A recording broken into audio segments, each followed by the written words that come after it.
Thank you, Deputy Speaker. Well, today I'm proud to be delivering two speeches written by amazing young writers in my electorate who were the successful entrants in the Raise Our Voice campaign. My name is Isabella Carswell.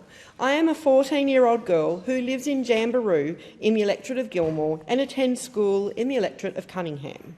I am raising the problem of the rising prevalence of homelessness in my local community, which I know is reflected in the rest of the country.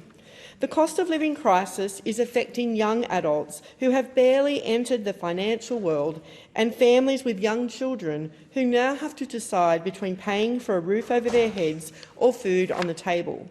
I understand that in many towns and cities there are organisations that house and help those without a home. However, they are also suffering from the cost of living crisis. They donate food, resources and support to those in their local area who require their help. I would like the government to match these organisations' support and funding so that they can continue this effort to support those who need it without having to cut corners. I would like the government to provide funds to the organisations that are putting so much into helping those who are below the poverty line and those who really need it. If those who used to be able to help can no longer afford to help, who will? Hello, Members of Parliament. My name is Poppy Fulton. I am 12 years old and my federal electorate is Gilmore. As a young casual employee, I earn the minimum wage for my age and it'll increase until I turn 21.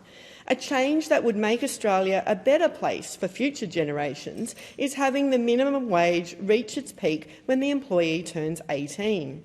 I'd like to see 18-year-olds earning the same income as 21-year-olds. Why should two adults doing the same job earn different wages just because they were born 36 months apart?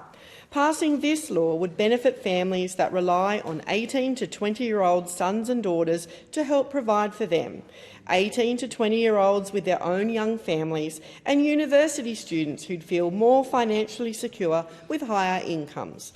Also, it would help motivate 18 to 20-year-olds to get jobs, which would decrease unemployment rates in this bracket. Parliament could help bring about these benefits by passing a law stating that the minimum wage reaches its peak at 18. Having the minimum wage reach its peak at 18 would improve the living quality of many teens, families and university students.